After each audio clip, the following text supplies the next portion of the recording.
Tervist! Minu nimi on Aleksander Eeri ja vaatate Fotografiska jutusid. Minu külaline on täna pärit välismaalt, nii et pöördun kohe ümber inglise keelele.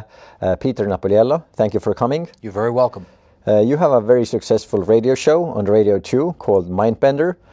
You also have a Pilates studio and you also happen to be not from Estonia. So where are you from? And let's start from that. I'm from New York City. Obviously, those that might know, I have a very heavy New York accent. And I grew up in New York City, and I spent most of my adult life in Los Angeles, California, working in the music business. And I eventually, after retirement, I found my way to Estonia. And now I have a great radio station on Radio 2, which I've been doing for 5 years now. And it airs every Sunday night at 10 p.m. in the evening. And it's 2 hours of just sexy, beautiful music that just transforms and takes you on a trip. And to keep busy outside of that, I have a very successful Pilates studio here where I'm not only working with the average citizens and normal people, but I have a lot of great people that are either handicapped or are suffering from illnesses or disease, whether it be women with breast cancer or people with scoliosis or disc issues. So I'm keeping really, really busy. Beautiful. And how did you first become interested in music? Well, I think as a youngster growing up in New York, your earliest memories serve you radio. And when you're living and breathing and energized by that New York City mindset and the pace that it goes at, the music's always in the air. And I was weaned on various AM radio stations back then, one being WABC AM, but it was formatted differently than it is today. In other words, today you get formats, it's rock radio, or it's pop radio, or it's hip hop radio, or it's urban soul radio. So it's formatted. Back then, you could hear everything from Bob Dylan, Like a Rolling Stone, into Come See About Me by the Supremes, into Dominique, the Singing Nuns, into Johnny Cash. It was all hit music, whether it be a rock band, the Stones, the Beatles. It was all put together. So it was a cornucopia, if you will, of music. And to grow up on that and to be weaned on that and to feel those messages and those sounds and that energy, it just pulls you in. And there was no avoiding it for me. I knew early on that somehow, some way, I wanted to be involved with music. I love guitars, and I have owned a collection of guitars second to none, which I recently sold to a Japanese collector for a lot of money. I had about 127, not only vintage, but rarities that I collected throughout the years. But I couldn't play to save my life. It was irony because as much as I tried, as much as I studied, as much as I practiced, I could not put it together. Regardless, I wanted to be somehow, some way connected with music. So when I was in university, I started as a nightclub DJ working in the clubs.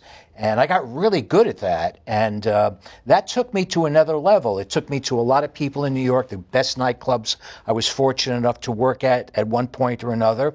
But it also made me have a connection with the record companies, where they would bring me test pressings or advanced copies to test the record for them. And I made contacts, and one day I was invited to the record company. And as I'm walking down the halls, I see posters, everybody's wearing T-shirts and jeans. I said, this is me. So eventually I found my way to working for the record industry per se, as I started at the bottom, and I worked hard, and perseverance and belief and commitment and never saying never. I rose to the occasion, and here, just, a regular guy, New York City kid, does good by hard work, perseverance, and being responsible and punctual.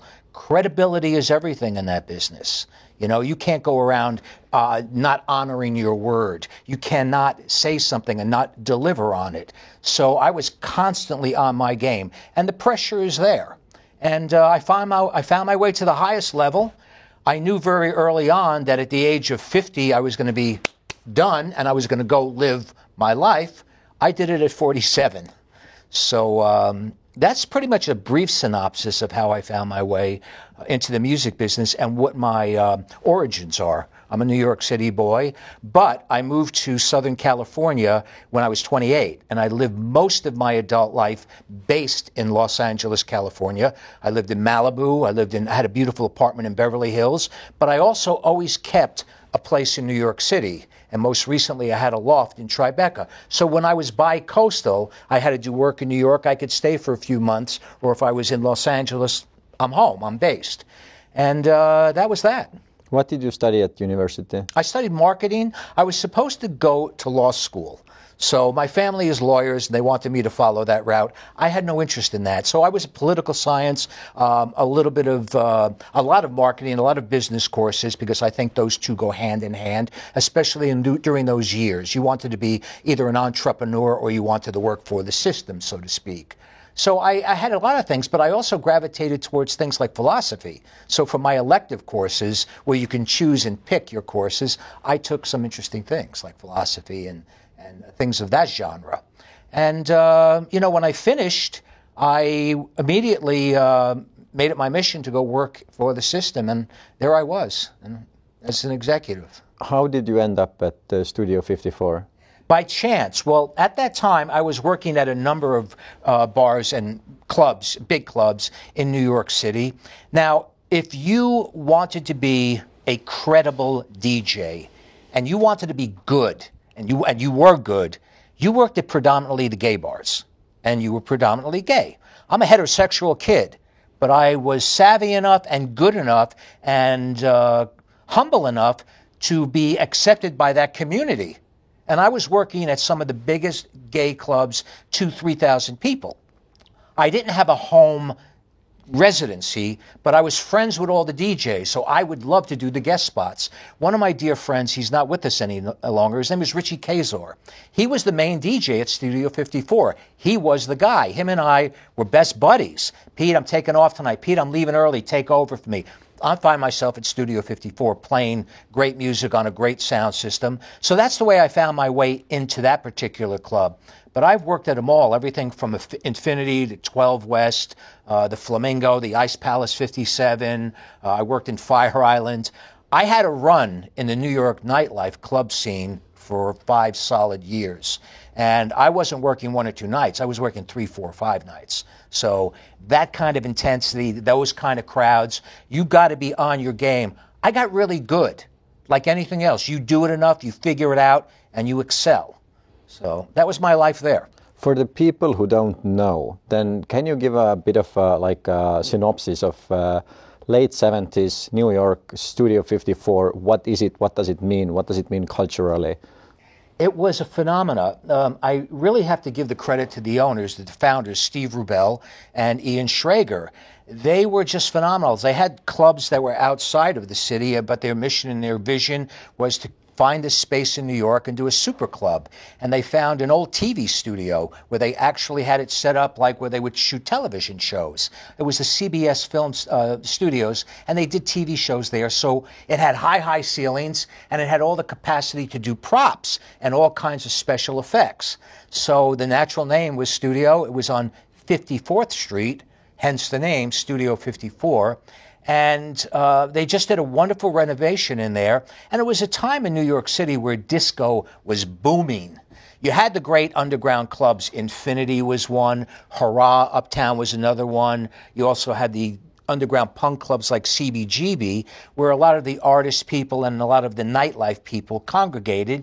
And eventually everybody came together with great promotion, and Studio 54 premiered, and it drew the likes of every celebrity under the sun, to Hollywood royalty, to royal princes from the Middle East, to the Kennedys, Truman Capote, Francesco Scavullo, of course, Warhol and his whole entourage, and then average civilians that fit the mold. So you could have a whole cast of people. The Mark Beneke, who was the doorman at the time, it was very much like a dictatorship at that door. But inside, it was pure bliss, pure freedom.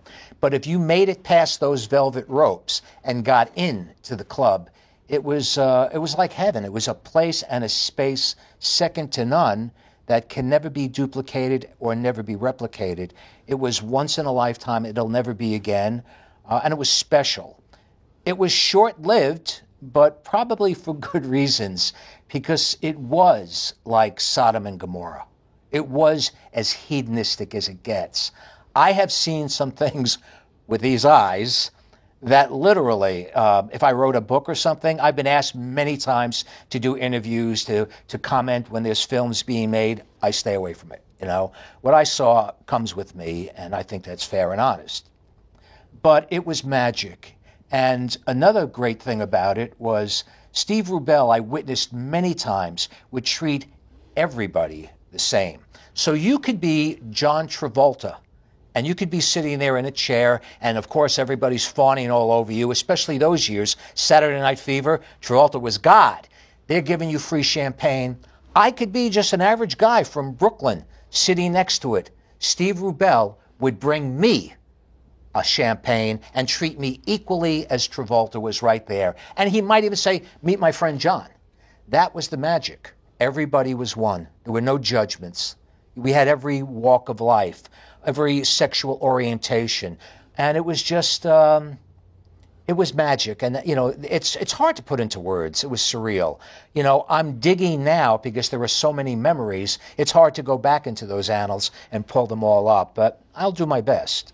While it was going on, did you understand that this was something special, that this was something that is like once in a lifetime thing? The people who were there, did they appreciate it while it was going on? Or was it something like some years later you understood, like, holy shit, what we had was very special? Well, during those years of the 70s, it was crazy in New York. It was safe. It was dangerous. There were certain spaces where you could go, where you couldn't go. People were looking for a haven. They did a lot of advanced promotion, word of mouth. These guys that were all involved, including Richie, who was going to be the disc jockey, they developed a groundswell beforehand. Now, I don't know if this is true or not, but this is a rumor that's been circulating, and I never made it my business to find out if it was true or not. But rumor had it that the first two nights, they kept the doors closed and the music blaring, and they had 1 million people outside that they wouldn't let in. So the street is literally filled all the way down with hundreds and hundreds of people wanting to get into this nightclub. And you can hear the music, and the guys are at the front door not letting anybody in. Sorry, we're sold out. We're capacity. Media's down there. What's going on? Boom. When they do open the doors, it's like a tsunami of people. But they were very selective on who got in. If I was a guy by myself, I wasn't getting in, unless, of course, I was a celebrity or somebody of some high stature that should have been in there. But they didn't want guys like as predators looking to hit on girls or pick up chicks and stuff like that. They didn't want that. So they shied away from that, but they were able to put together a cast of people where it just blended and molded. You had everything from Disco Sally, who was the 77-year-old lady who would come 4 or 5 nights a week, and she wouldn't get off the dance floor. Then you had Rollerina, who would just, dressed up as a crazy wild person on roller skates the whole night. You had Mark Stevens and his group Le Clique that would spray paint their bodies completely silver and go out there and do mime or whatever. So you had people that would come in and perform. And the music was second to none. And people moved and grooved. Sadly, a big part of it was drugs. And it was out of control. Cocaine became very prevalent, and a lot of people thought, wow, this is the wonder drug. You do this drug, you feel euphoric, you can split the atom, And then people started waking up and realizing, where's the coke? I need coke. Started realizing it was addictive. And little by little, good people ended up either, sadly in some cases, ODing or going away to drug rehab. It's ruined and it's taken down a lot of people. As a DJ, I had to be on my game. I had to be sharp. I didn't mess with any of that stuff, and I didn't even drink alcohol. I had to focus on mixing those records, reading that crowd, taking that crowd up, knowing when to take them down, because they got to go to the bar and buy some drinks too. So my art was different, but I could see the rise and the decline. And then sex was everywhere. If I was in the DJ booth, I could look up. There was a balcony up there, and you could see people having sex up in the balcony. You could walk into the men's room. You could walk into the ladies' room, and there would be orgies. Downstairs in the basement, people would be carrying on. You know, it wasn't blatant in your face, but it was there. So one day, AIDS hits. Down comes the curtain. It all closes. It all stops. The whole dynamic of New York City lifestyle changed with the onslaught of AIDS. And nobody knew what it was. All of a sudden, we know a lot of gay friends are dying. Some of my closest friends that were gay sadly left this earth way too early. You know, and there weren't drugs then to treat them. It was a mystery. But for some reason, it seemed to be embedded within the gay community first. So that happened, and this was in a small time during the late 70s and the early 80s. And Studio 54 was a benchmark during that time in that space. So it was beautiful, it was blissful, it was euphoric, it was great, but it also had its scars through cultural backlash. Do you remember what year it was when AIDS hit, when everybody understood, like, hey... The exact date? I don't know specifics on that. You can Google it, but I remember it, and everybody was scared. They even thought it was from what they call amyl nitrate. Amyl nitrate is a little thing that you take if you're having a heart attack. For some reason, I don't know what the attraction is. A lot of people used to be on the dance floor, and they'd be hitting the amyl nitrate. I don't know what it does, but there was a lot of it out there. A lot of people thought it was stemming from there. They even had conjecture that it was a green monkey that bit somebody in Africa, and it worked its way back into, you know, almost like a little mini pandemic. And then, you know, research and charity and fundraising and good science took us to where we needed to go. And, you know, I've always been involved with AIDS research, contributing money. I was a very big advocate and a participant in APLA, which was AIDS Project LA. The reason why I saw, as a young man, as a young human being, how that disease ravaged people, how it tore families apart. And I always said, anything I can do into that world to make a difference and to help, where do I sign up? And I always have, and I always will. And we're back with Peter Napoliello. Did I pronounce that correctly? You did. And you know what's interesting? I have to bring this up. In America, my worst nightmare was the first day of school. Because when you're there, especially as a young kid, the teacher's calling roll call. And by the time she gets to the ends, I know she's at my name, but she just stops. And I have to stand up and say, Napoliello.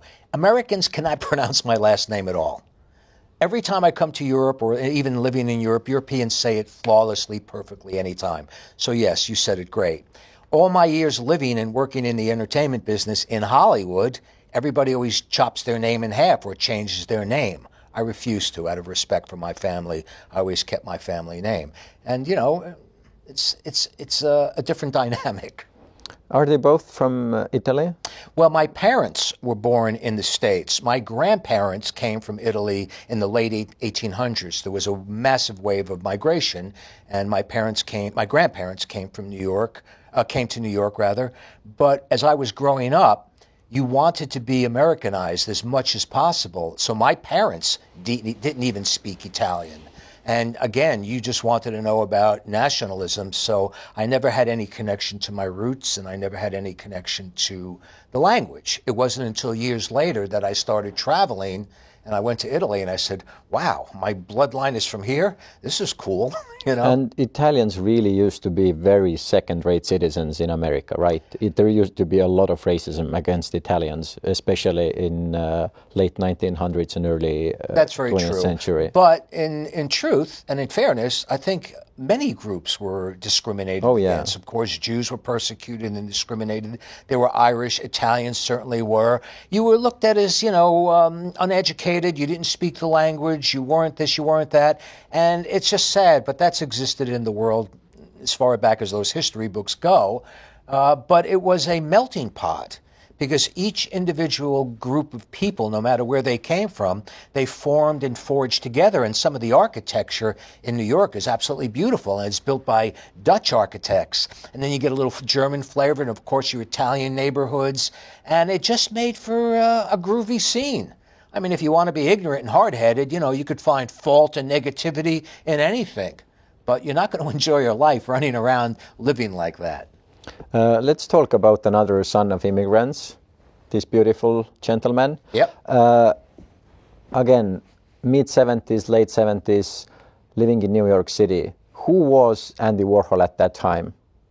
Andy was always great because Andy goes back to the 60s. I mean, he came up during the years, and being a music freak, that's how I was introduced to Andy, because there was a strong connection with him and Lou Reed and the Velvet Underground and Nico, and they created a whole entourage, and they had a downtown scene. In New York City, anything below 14th Street was considered downtown.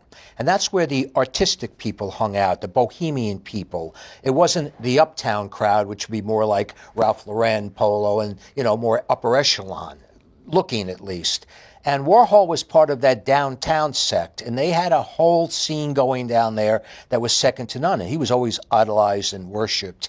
And he congregated around the right people, and he was making very interesting films like Andy Warhol's Trash, Andy Warhol's Frankenstein. And he had certain actors that would work with him exclusively, like Joe D'Alessandro or Holly Woodland. These were great, great personalities that were part of the art community. They piqued people's curiosity. So if I'm a young student or an art student living in Canton, Ohio, or if I'm in the Midwest, or if I'm in anywhere other than New York City, I'm reading about these people. And you're reading the stories, and then you're listening to the music, and it's becoming a part of you. So as you either get influenced by these people, you pull from their art and maybe do something similar. But Warhol offered that, and he was very, very generous.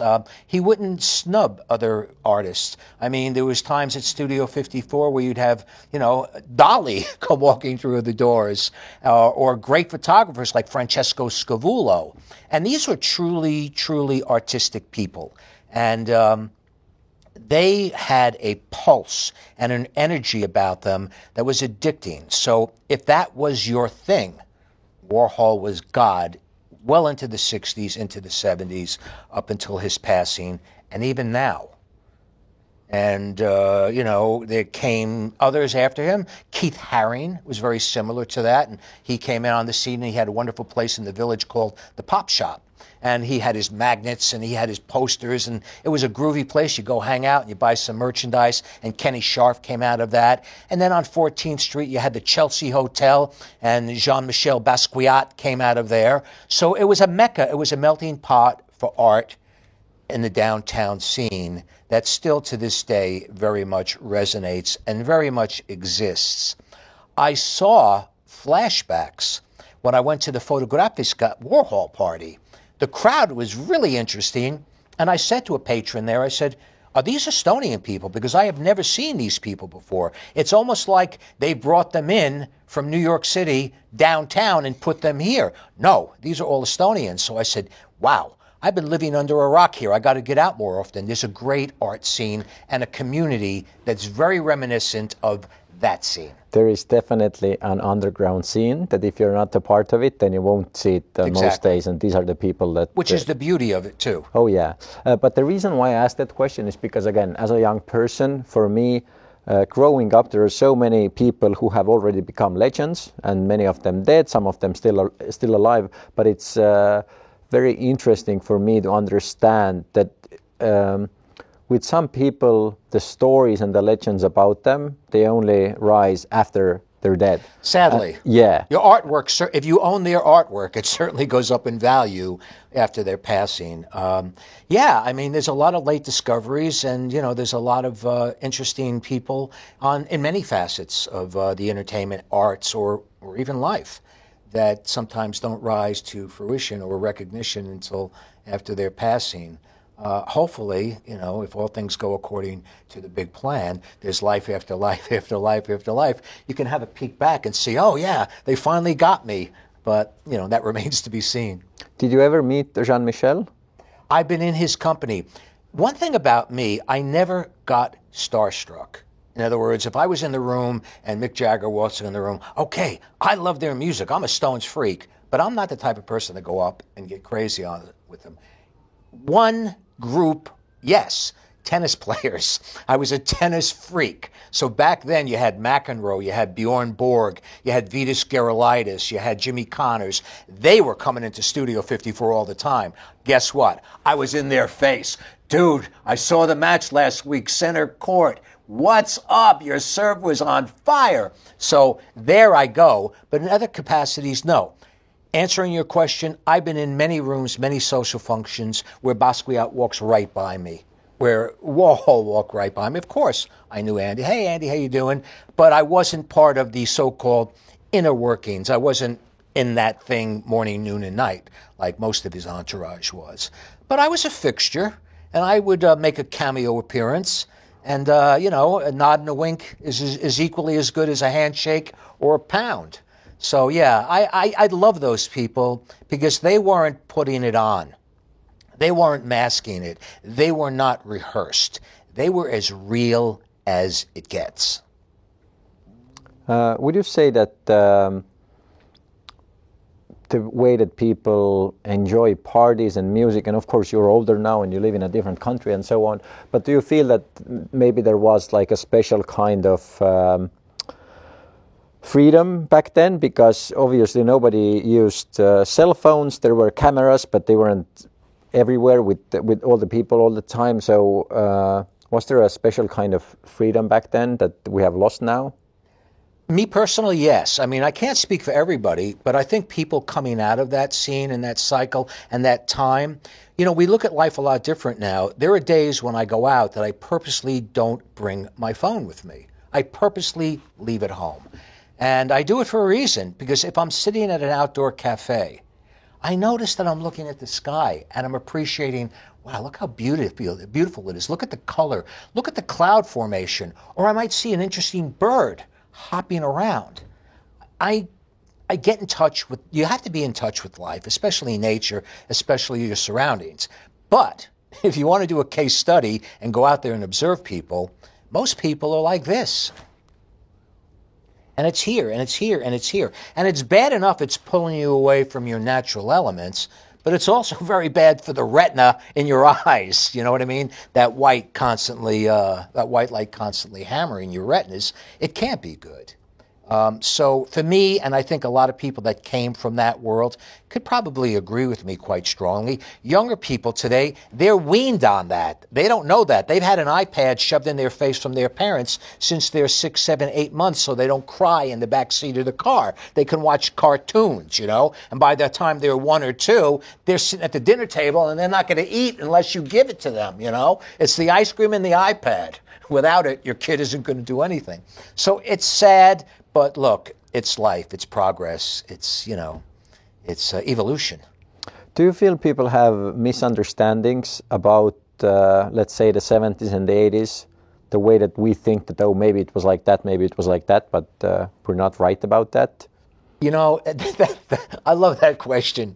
I'm at a point in my life where, as far as my career goes, I already proved what I had to prove. I have close to 76 gold and platinum albums to my credit, at least 16 Grammys, and an Academy Award for work I did with Stevie Wonder on I Just Called to Say I Love You for the movie The Woman in Red. So basically, that gives me a sense of freedom where I don't have to worry about what I say anymore, but I believe in truth. And if you're asked a question, you must be truthful and forthcoming and give that person an honest answer. So, what I try to do is I try to look at life through rose-colored glasses, and I try to see the good in everything, as keeping the philosophy that if you treat me good, I'll treat you better. It's really that simple. It's not a difficult equation. Do you feel like there is something that people believe that is, again, a misbelief, a misplaced belief? That is, again, it can be generational, or it can be, as you pointed out, that half of the country hates the other half and vice versa. Do you feel like there is something that is a general belief that is held by people that is wrong? That is a difficult question. And if I had the answer to that question, I would probably be able to pick the right stocks, be forecasting the weather. That I don't know. That's a heavy question that I don't want to say I want to duck. But all I could say is I think the world needs help. The world needs leadership. The world needs coming together. We have too much division right now. There are no more shades of gray. It's either black or white. And you pick your team. The way I see that is you don't pick your team, you pick your poison. One is hemlock and one is strychnine. It's all poison. And until we bring it together, then we will find the elixir of life. And I just pray for the best. I hope for the best. And, I just pray. And I don't want to sound like a doomsdayer, but we need help. As a people, we need to come together, and it starts with leadership, and it also seeps into family values. That's very important, in my opinion. And welcome back. Peter, you said before that everybody screws up. Tell me about the time when you screwed up in your life. Oh, my God. I would be incriminating myself so much. I would be painting a picture. Look, the most important things we can do as people is make good choices and conscious choices while being selfless. So if I make a choice that I know is going to benefit me and me alone, it's okay if that's all that's in that world. But I have to make a choice that resolves and has other people involved. I have to have those people in my mind as well. So choices. Making good choices. That is the key to it. And living up to it. And if you make a bad choice, own it. I would still like to press you on giving me an example of you screwing up something. Right now, I kick myself for not going to law school. And the reason why I didn't go to law school was a combination of things. I was too immersed in music, and my mindset was there, and I was like a one-trick pony. That's all I wanted. And it was kind of like a rebellion thing, too, an ignorant thing. I didn't want to go the way the family business was. So what I do know today, I think like a lawyer. So it's almost as if I did go to law school. And if you go and get a law degree, you don't have to be a lawyer. You could go run a corporation. You could run your own business because law school basically teaches you how to think a certain way. And I would like to be more prevalent in thinking that way to help me navigate through this crazy thing we call life. And the second screw up, and it's probably my biggest screw up, is I never settled down and I never had a family. I would love to have had children because I go crazy over children. I spoil them. I live vicariously through my friends' kids. My sister's 2 children, I smothered them with gifts, and I had connections in the world, so I was able to get them toys a year before they came out, and their friends would see these things. Hey, how come I don't have that toy? So, the point I'm trying to make is it was a big, big, big, big mistake. And because of that, there's a major void and a major hole in my life that's not complete. And it's too late to fill that chapter now. So those were 2 of my biggest screw-ups, and they were decisions that I made. I chose career over family.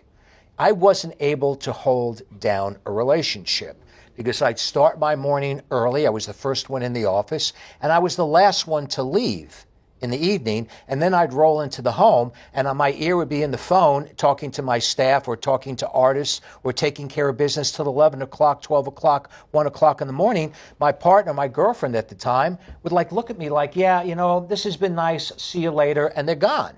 So sacrifices. And I can't do them over. I don't know how much my life would have changed if I had done those things differently, probably drastically, because to manage my career and to be able to have a family and raise a family would have been very difficult. But here I am. So what I am now is I'm a product of my environment. I have a boisterous, loud personality. I speak loud because I'm deaf in one ear, so unfortunately I can't hear myself. But when I'm out and about, especially here in Estonia, which is predominantly reserved and quiet, I'm like a tornado coming through, and what is this guy? And he's blah, blah, blah, blah, blah. And people take a step back, and they're not ready for it yet. But the most important thing for me is I would hope that they'd know that I come from the heart, that I'm a good soul, and I always extend the olive branch in peace, you know. And it takes time, but two of the biggest mistakes are no children, no family, and not going to law school. Higher education is very important. If for nothing else, personal enrichment. It's growing.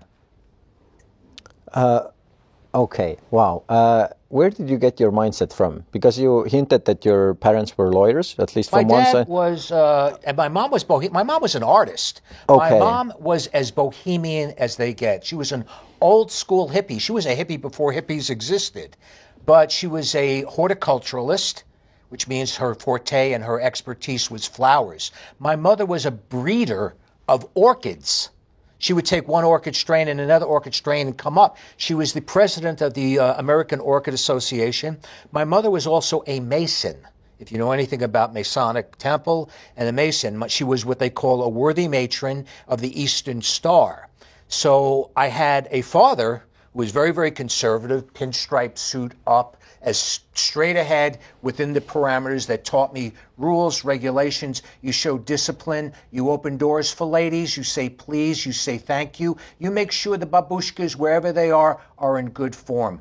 You look after people. My mother, very free-forming, very free, taught me art, taught me spirituality, taught me everything that my father wasn't. So I had balance. And that kind of balance is great, but because my dad worked all day, I was predominantly raised by my mother. So I'm in touch with my feminine side. I can feel the softness of things. I can see colors. I can have conversations with people about art. And I'm not an art expert and talk about the Impressionist at the Museum d'Orsay or the Statue of David or Michelangelo, what he did with the Sistine Chapel, or raku, which is a form of sculpture. People don't know this stuff. As a kid growing up, I could care less. I thought it was one ear out the other. It stays with you. So that's why I say family values, parenting is so important. It's not easy, though. And I was lucky to have that, but I had the balance. So that helped me tremendously in getting into my world. Did you ever lose that? Because if you worked in the music business, which is notoriously cutthroat and can be very evil and horrible, did you manage to keep that throughout that time? I got in trouble a lot because I was more geared towards the artists. In other words, I would fight for the artists. So I'd go into board meetings or marketing meetings with top-tier guys like, the head of Disney or whoever it would be, James Cameron from Lightstorm with Arnold Schwarzenegger. They're doing Terminator 3. I've got artists and music on these movies. So I'm in high-level meetings with the suit and everything else, conducting my business, and I'm not going to be politically correct. I'm not going to tell them like everybody else does what they want to hear. I'm fighting for my artist, for my craft, because I know what's at stake. That's an artist's livelihood. That's their DNA. That's their art. That's their vision. You must protect that. It got me in trouble. So, yeah, you can be really disillusioned and you can really commit career harry-carry, so to speak, if you say the wrong things in the music business. But I stayed true to myself and true to my form. Yeah, I took it on the chin many times going up the corporate ladder, but I also got there with a little bit of pride so I can go like this and say, as Frank Sinatra says, I did it my way. But I never broke rank. I always stayed loyal, and I always was diplomatic in listening to other opinions. I'm not right all the time, and I've been proven wrong many times.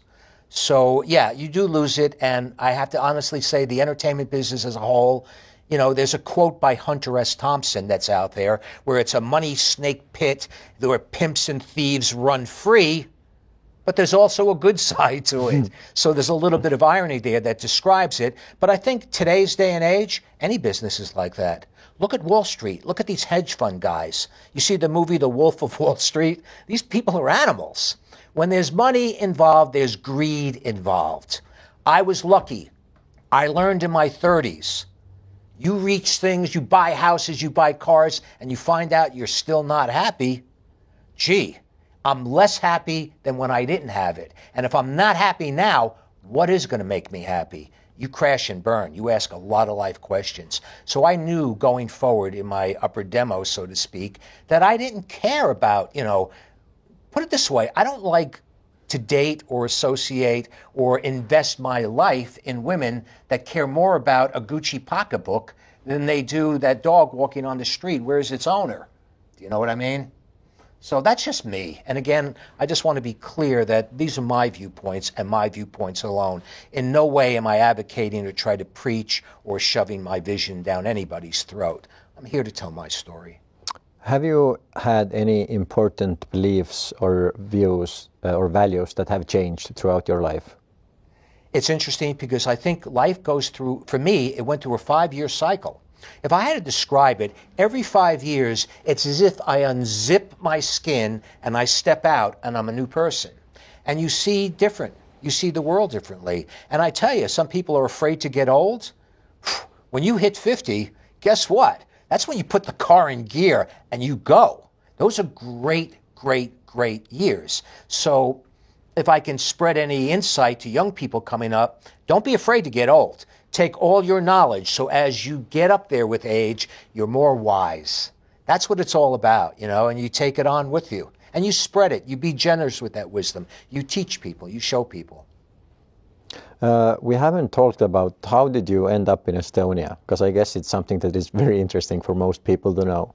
It seems so, because again, I've told you this before in private, but talking to somebody like you, I feel like I was in New York City, because we don't, as you mentioned yourself, we don't have that many people like you here. So it feels very surreal. Well, especially my accent, yeah. Because I have the heaviest New York accent. Oh, Estonian yeah. people might not know that. And if people are just watching this, they would be so confused. Who is this man? Okay, yeah. He's talking about all those things. Where is he from? Why is he here? What's he doing here? What's the deal?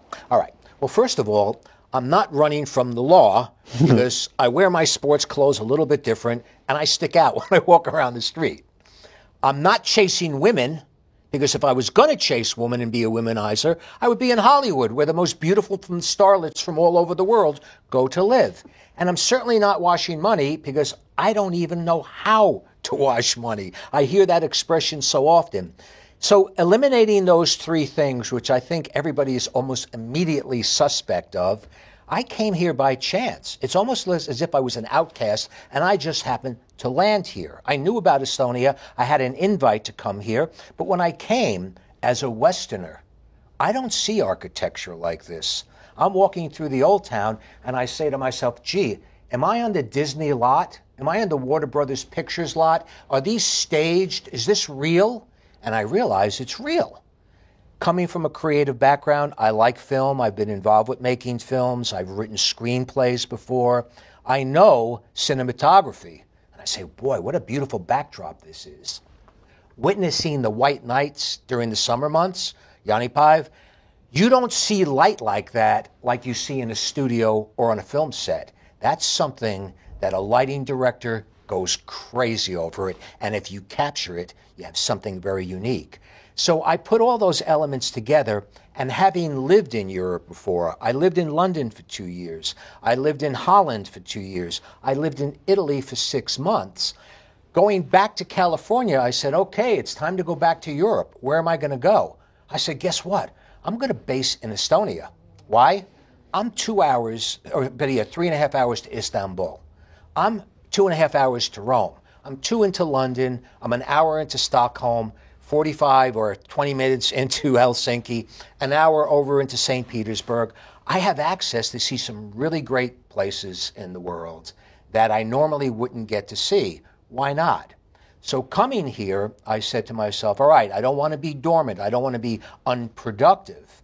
I want to stay active. So having the Pilates business behind me in my past, I naturally did that here. And I found my way into Radio 2 to do the radio show, which has been 5 years now. But it's not a bad place to be. And a lot of times people look at me like, well, you know, you could be this and that. I choose to be here.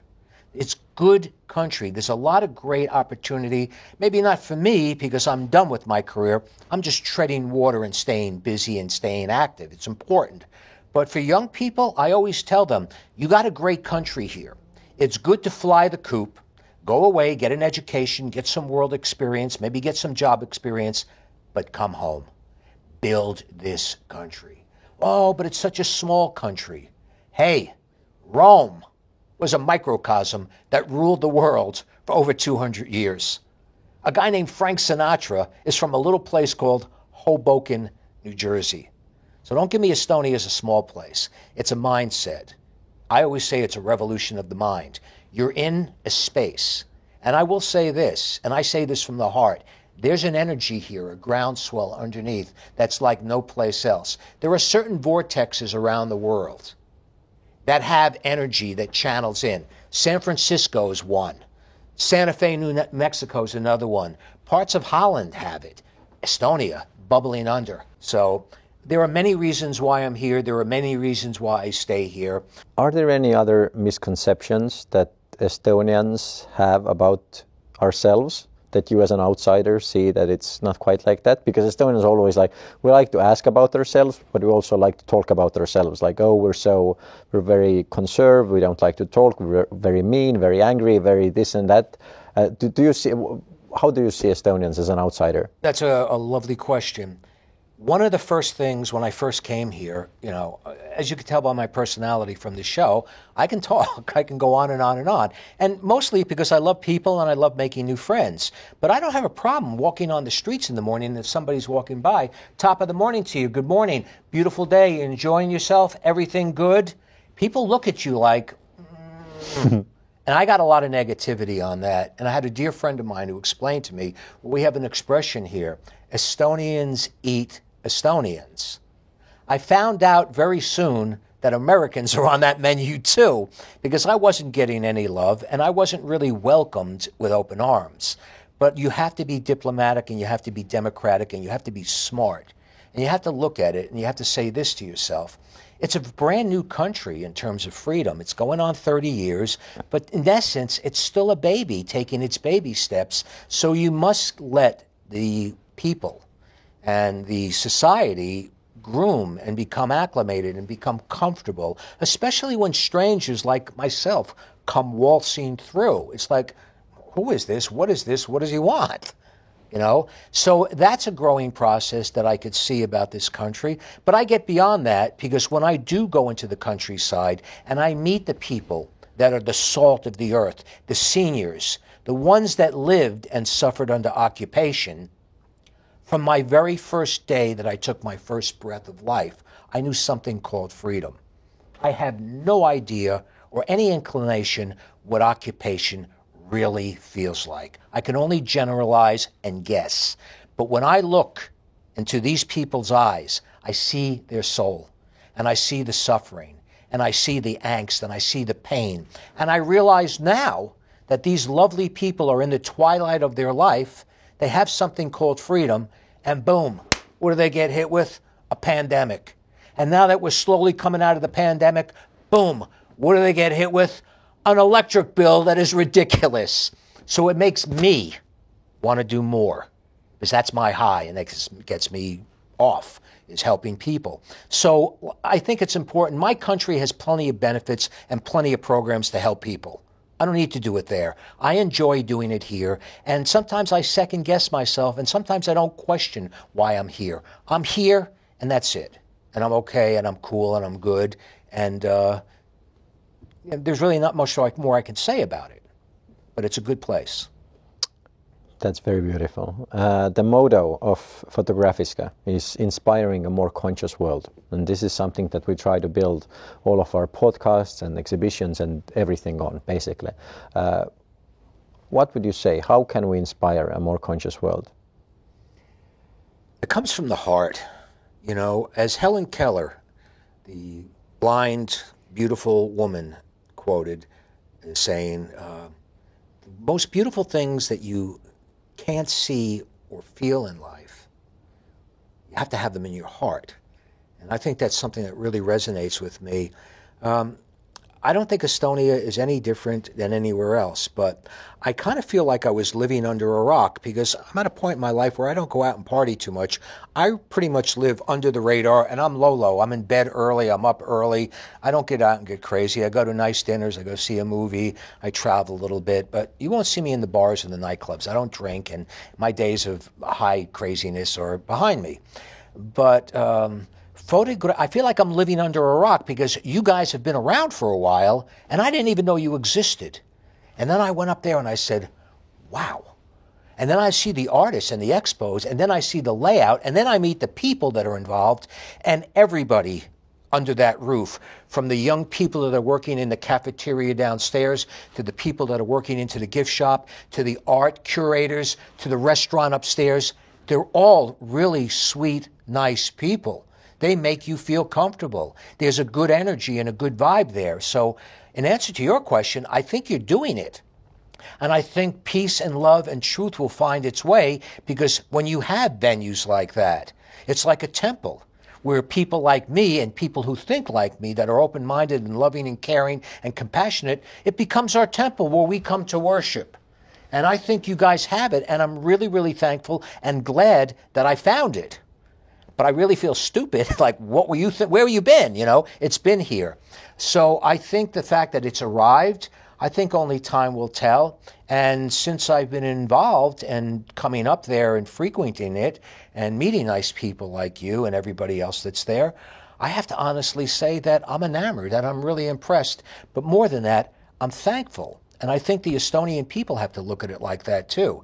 It's a cool thing to have here.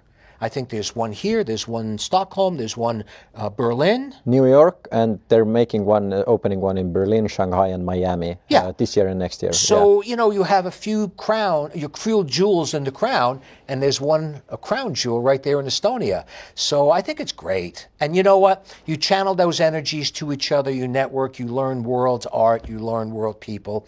I think you're on the cusp and on the verge of doing great things. The most important thing, and I always say this, is a smile is the universal language to kindness. Just smile. It really elevates and it really brings people's moods and spirits up. Peter, I have one more question to you.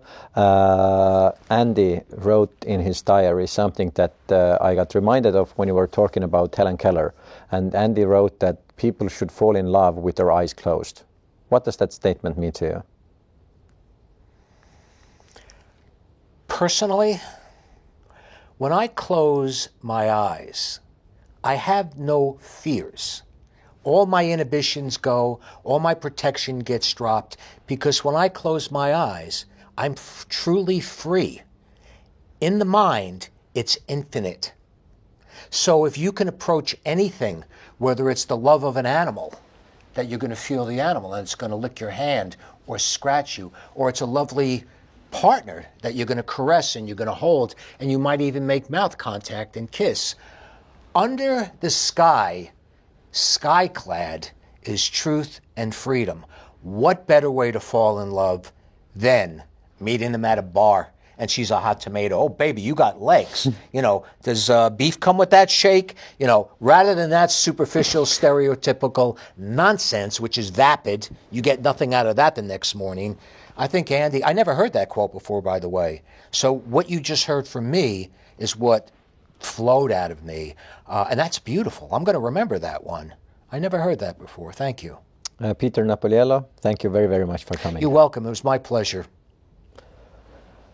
Suur aitäh kõikidele vaatamast ja järgmise korrani, head aega!